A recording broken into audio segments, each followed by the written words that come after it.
Bonjour. Durant l'apparition de Notre-Dame d'Amsterdam, qui est reconnue par un nihilobstate, pas plus, qui n'est pas définitivement reconnue par l'Église, tout de même, il y a une parole de la Vierge qui m'a beaucoup frappé quand elle dit ceci: « J'appelle maintenant les hommes, que des hommes se lèvent. » Eh bien, je voudrais raconter l'histoire d'un homme au sens fort, un homme au service de la foi. Il s'agit d'une femme, en fait, la bienheureuse Marie-Madeleine Fontaine, et de ses 3 compagnes. Toutes des sœurs de la charité, des sœurs de Saint-Vincent-de-Paul, qui donnèrent leur vie courageusement en regardant le bourreau en face, dans les yeux.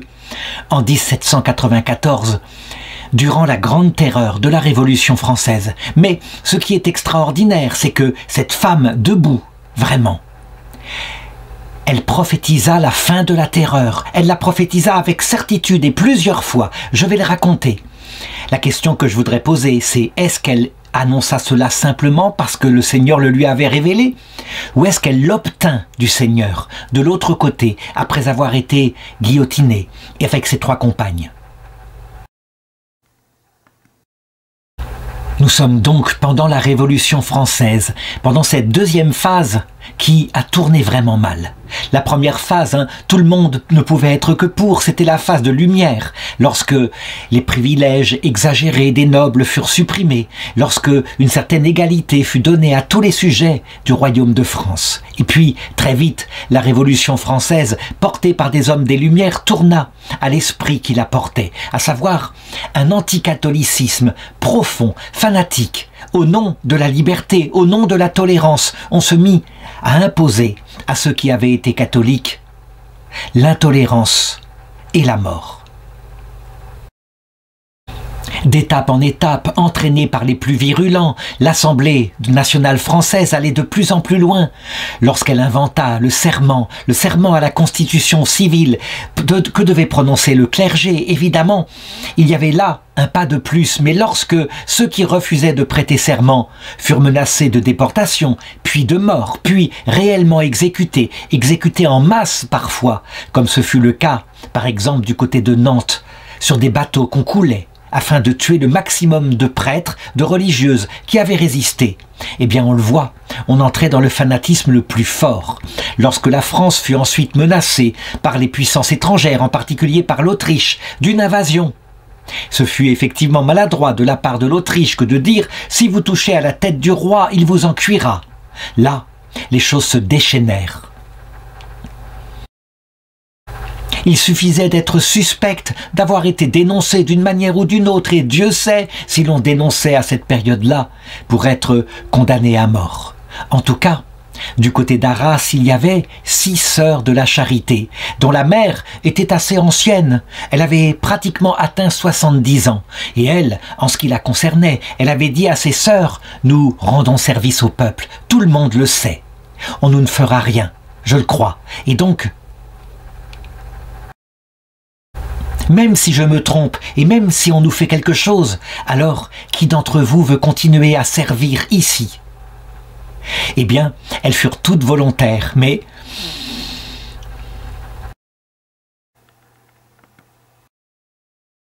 Mère Marie-Madeleine Fontaine, qui était née à Étrepagny en 1723, qui avait donc 71 ans en 1794, décida tout de même d'éloigner les 2 plus jeunes parmi les sœurs, de les envoyer à l'étranger. Quant à elles, elles restèrent à 4 ici, parfaitement conscientes, parfaitement lucides de ce qui risquait de leur arriver. Et elles continuèrent à travailler ainsi, s'attirant évidemment le regard haineux et suspicieux de ceux qui étaient le plus en train de se mettre en avant pour leur fanatisme au service de la Révolution. Il est évident qu'à un moment donné, ne voulant pas provoquer, eh bien, elles quittèrent leur habit religieux, elles s'habillèrent en civil. Au moins, de cette façon-là, le regard ne serait pas attiré.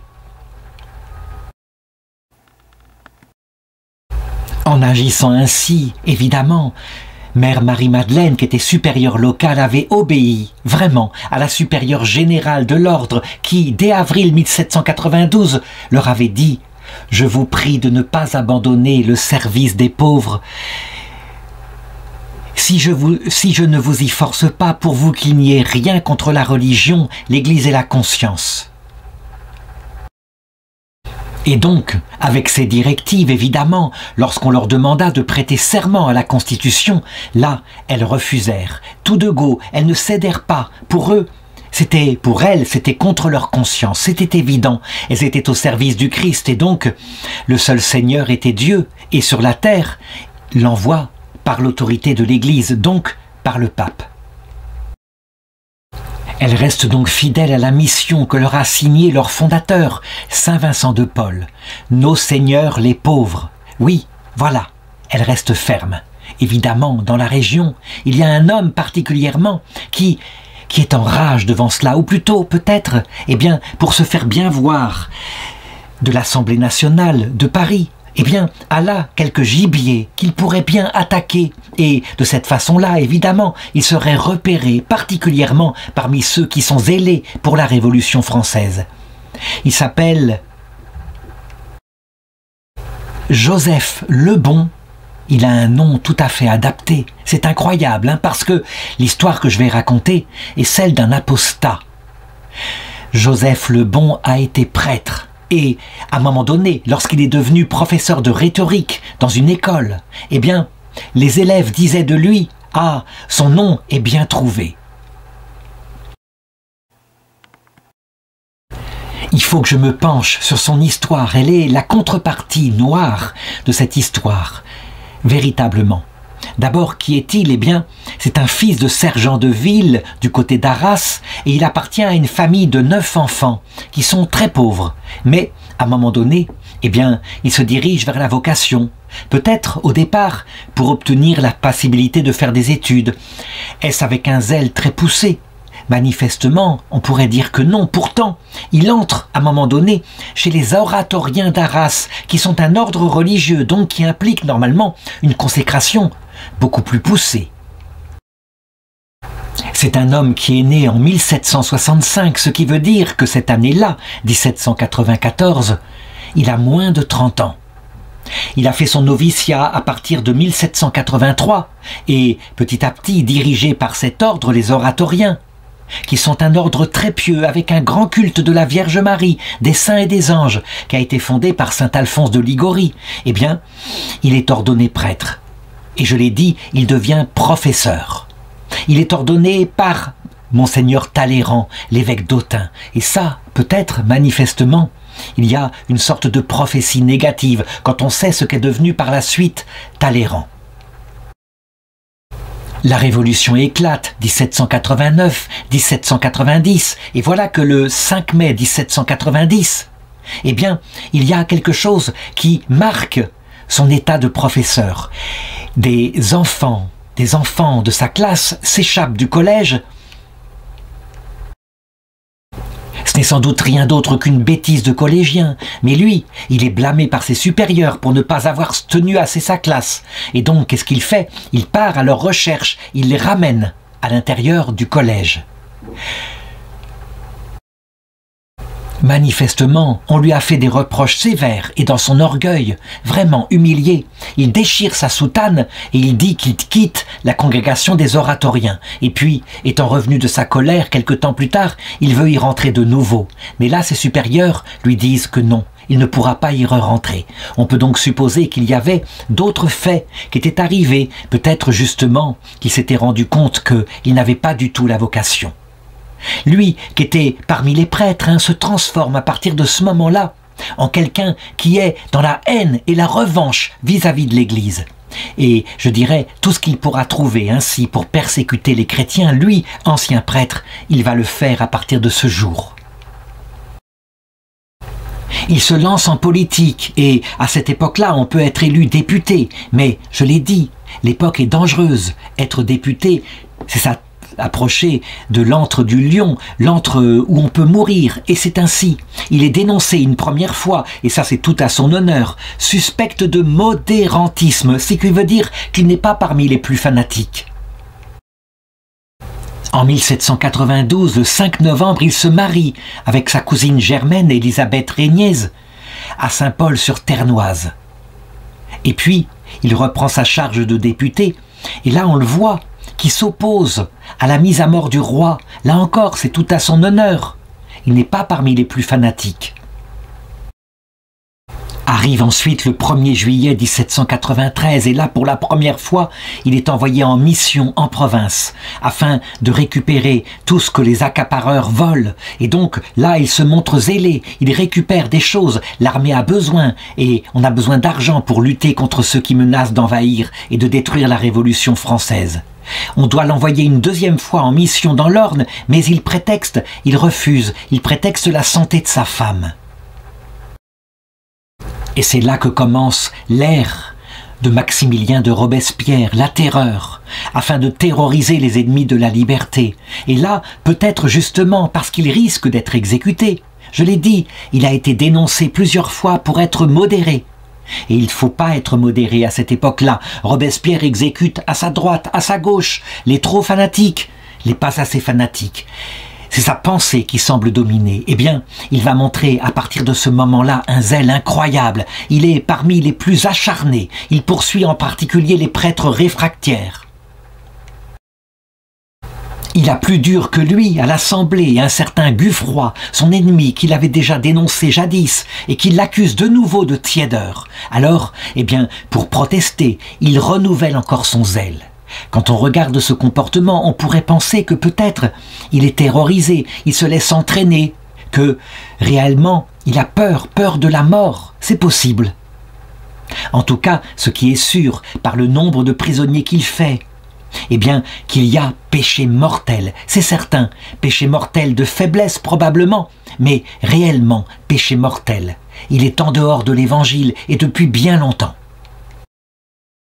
Son zèle dépasse toutes les normes. On estime qu'il a fait emprisonner plusieurs centaines de personnes. Et là, il y a de nouveau une dénonciation qui arrive toujours par son ennemi intérieur, Guffroy, qui cette fois le dénonce comme fanatique, comme révolutionnaire exagéré. Ah, manifestement, il a un ennemi dans la place. Pour montrer sa ferveur de fidélité à la Révolution, il y a ces sœurs, ces 4 sœurs de la charité dont j'ai parlé tout à l'heure, qui sont là et qui manifestement sont comme une provocation devant lui. D'abord parce qu'elles font partie de l'Église, et je l'ai dit, il a un compte à régler, et aussi parce qu'elles n'ont pas prêté le serment de fidélité à la Constitution. Cependant, il est sur des œufs. Les gens les aiment. Les gens, s'ils devaient les arrêter à Arras, protesteraient probablement. Ce serait beaucoup trop exagéré. Donc, s'il veut les arrêter, il faut qu'il procède avec habileté. Et en particulier, il faut qu'il dépayse le procès qu'il veut instaurer. Par exemple, à un moment donné, lui qui est maire d'Arras et qui est nommé, eh bien, procureur dans la région de Cambrai. La solution est trouvée. Il va dépayser le procès à Cambrai, où les sœurs ne sont pas connues. Et de plus, comme elles comparaîtront en civil, eh bien, personne ne se rendra compte de ce qu'il se passe. Et donc il se décide, il les fait arrêter dans la soirée du 25 juin 1794, avec des lettres précises pour les soldats qui accompagnent tout un convoi qui emmène depuis Arras jusqu'à Cambrai une série de personnes promises à la guillotine. Il le dit, il faut faire le transfert à grand trot et sans perdre un instant. Elles sont jetées en prison le soir même. Et la prison, il faut bien se rendre compte, lieu d'angoisse terrible. Il y a là des pauvres gens qui ne savent pas pourquoi ils sont là. Ils sont simplement suspects, parfois parce qu'ils portent un nom de noble, parce qu'ils ont été dénoncés. En tout cas, on peut périr comme ça. Et c'est sans appel. Lorsqu'il y a un procès, parce qu'on veut l'apparence de la légalité, il n'y a pas d'appel possible. Aucun avocat n'ose se mouiller. Bref, dans cette angoisse-là, elle est là, et en particulier avec les autres sœurs. Marie-Madeleine Fontaine est là, qui encourage les prisonniers qui sont là. Manifestement, c'est une forte femme, elle n'a pas peur de la mort, et je dirais sa joie, son allégresse presque, est communicative. Que s'est-il passé pendant la nuit? Eh bien, elles ont prié, elles avaient leur rosaire, jamais elles ne s'en séparaient. Et je veux citer maintenant le nom des 3 autres qui sont avec elles et qui elles aussi sont béatifiées par l'Église catholique. Il y a sœur Marie-Françoise Lanel, qui est née en 1745, qui a 49 ans. Il y a Marie-Madeleine Thérèse Madeleine Fantou, qui est née en 1747, qui a donc 47 ans. Et puis, il y a Jeanne Gérard, née en 1752, c'est la plus jeune des quatre, elle a 42 ans. Elle est entrée chez les Filles de la Charité en 1776. Je cite leurs noms parce que elles sont très peu connues, et je dirais avec humour, il faut le dire. Elles sont sans doute beaucoup moins priées que certaines saintes très connues dans le ciel, et donc parce qu'elles ont autant de mérite. Je peux dire que si on les prie, on obtient ce qu'on demande. Dès le lendemain, on les sort de leur prison pour les juger. Le bon veut être absolument rapide. Il a peur que la nouvelle se répande ainsi jusqu'à Cambrai. À l'instant de quitter la prison, sœur Fontaine, elle annonce d'une voix claire à ses codétenus qui sont affolés et en larmes, et elle leur dit avec une certitude absolue « Ne pleurez pas, mesdames. Dieu aura pitié de vous, et vous aurez toute la vie sauve. Si nous vous précédons au tribunal, c'est que nous en serons les dernières victimes. » Sa parole est déterminée, solide. Elle sera rapportée par toutes, parce que toutes survivront effectivement. La prophétie se réalisera absolument. Et je n'ai pas d'explication. Nous sommes en effet le 26 juin 1794. Robespierre, quant à lui, ne mourra que un peu plus d'un mois plus tard, le 27 juillet 1794. Et pourtant, le tribunal révolutionnaire, ici, à Cambrai, ne va plus se réunir, ne va plus prononcer aucune condamnation à mort. Que s'est-il passé? Eh bien, j'en parlerai tout à l'heure.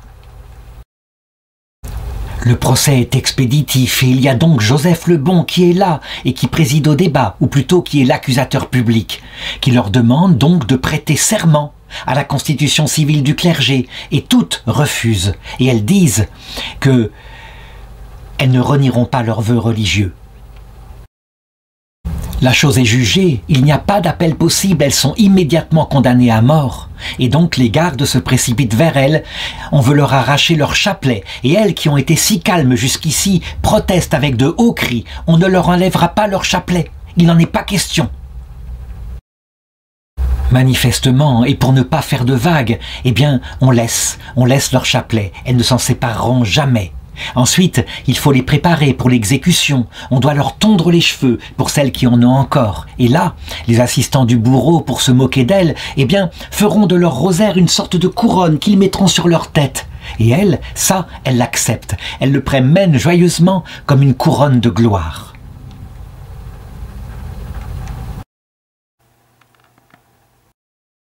Et puis, sans attendre, on les charge sur la charrette qui les mène sur la place où est dressée la guillotine.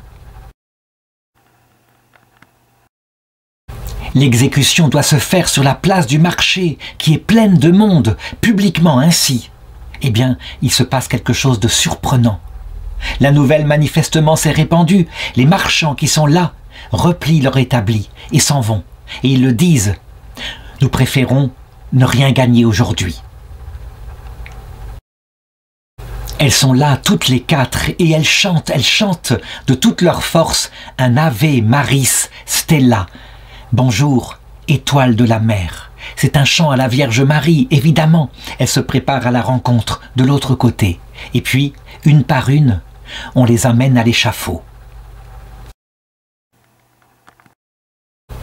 Toutes trois sont guillotinées, il ne reste plus que la mère Fontaine, qui a voulu passer la dernière, pour accompagner ses filles ainsi dans la mort. Eh bien, à genoux, elle proclame hautement à tous ceux qui sont là et qui l'entendent « Chrétiens, n'ayez pas peur, nous sommes les dernières victimes. D'ici peu, la persécution aura cessé, l'échafaud sera détruit et les autels du Christ se relèveront triomphants. » Le procès de béatification l'a attesté, plusieurs témoins l'ont répété. Elle a répété cette prophétie, donc, juste avant d'être exécutée, et elle l'avait déjà prononcée en sortant de la prison. Pourtant, l'annonce paraît invraisemblable au moment où la terreur s'emballe de tous les côtés, où les bourreaux eux-mêmes, pour survivre, doivent se montrer plus ailés presque que Robespierre. Et pourtant, je l'ai dit, sa prophétie se réalisera. Et donc, c'est le moment de se poser la question théologique. Est-ce qu'elle a prophétisé parce que Dieu lui est apparu, le lui a affirmé? Ou est-ce qu'elle a prophétisé parce que, estimant devant Dieu qu'elle pourrait obtenir cette grâce, elle l'a obtenue de l'autre côté en paraissant devant Jésus? Celui qui donne sa vie ainsi obtient tout. Eh bien, je répondrai que peut-être les deux. Nous avons des exemples chez les martyrs du passé d'une chose un peu analogue. Je pense à Sainte Félicité et Sainte Perpétue. Sainte Félicité, alors qu'elle allait être livrée au lion en 203 après Jésus-Christ, vit, par un songe étonnant, son petit frère qui était mort quelques années plus tôt et qui était au purgatoire. Eh bien, avant de mourir, elle dit au Seigneur, « Je vais donner ma vie pour toi. Je te demande maintenant de le sortir du purgatoire. » Et elle le revit en rêve. Le soir même, il était sorti du purgatoire. C'était assez étonnant. Oui, on obtient tout quand on donne sa vie pour le Christ. Donc, je dirais, pour sœur Marie-Madeleine Fontaine, que peut-être a-t-elle vu les choses, mais peut-être les a-t-elle obtenues du ciel. C'est la puissance de la communion des saints. Je ne voudrais pas terminer cette vidéo sans parler du destin de Joseph le Bon, leur bourreau, lui qui avait été si fanatique. D'abord, je l'ai dit, un peu plus d'un mois plus tard, le 28 juillet 1794, tout se retourne par la mort de Robespierre. Et là, aussitôt, eh bien, il subsiste à l'Assemblée nationale des gens qui sont plus modérés et qui veulent maintenant passer en revue les abus, les crimes, le fanatisme qui a eu lieu à l'époque de la Terreur. Et donc, il est dénoncé, très peu de temps après, dès le 2 août 1794, comme ayant commis des crimes abominables, en particulier les pillages de biens des personnes qu'il avait fait exécuter, de fanatisme, d'exagération, dans la rigueur. Le sort en particulier des 4 sœurs de la Charité est là. La dénonciation est-elle venue de gens qui n'avaient pas oublié cette mort? J'en sais rien. Mais tout ce que je sais, c'est que quelques jours plus tard, il est effectivement arrêté à Paris. Pour être précis, il est arrêté beaucoup plus tard, le 7 mai 1795.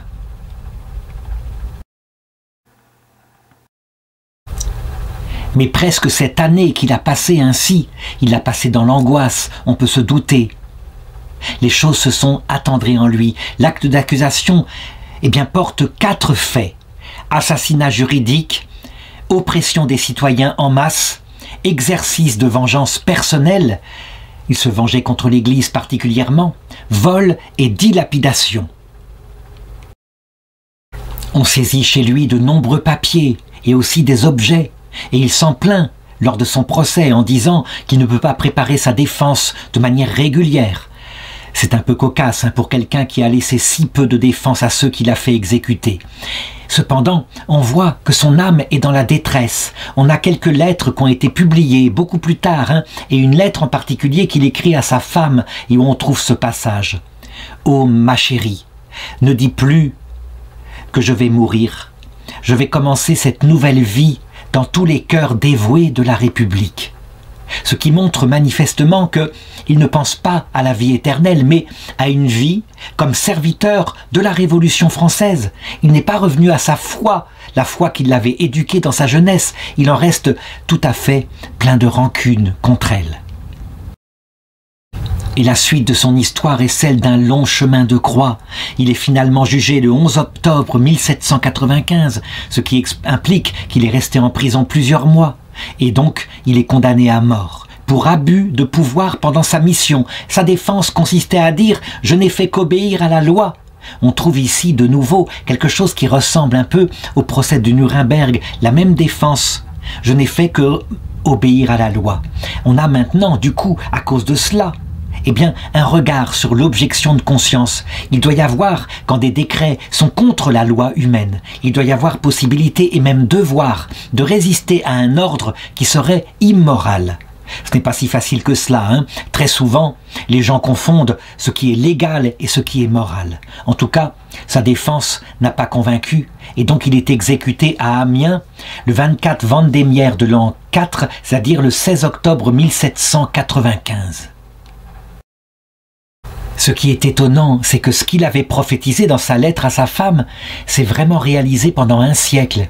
Le cas de Joseph le Bon a été débattu avec la droite qui disait c'était un sanguinaire et qui prenait des exemples factuels. Tandis que la gauche disait mais non, il a défendu la République. Il s'est montré généreux. S'il a saisi des biens aux riches, c'était pour distribuer ces biens ensuite aux pauvres. Et tout le monde lui en était reconnaissant. Tout le monde, je répondrais non, les pauvres en particulier.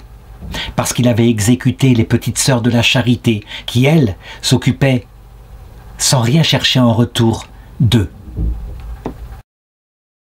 Le fils qu'il avait eu avec sa femme, Émile le Bon, publiera vers 1845 les lettres qu'il avait échangées durant les 14 mois de prison avec sa femme.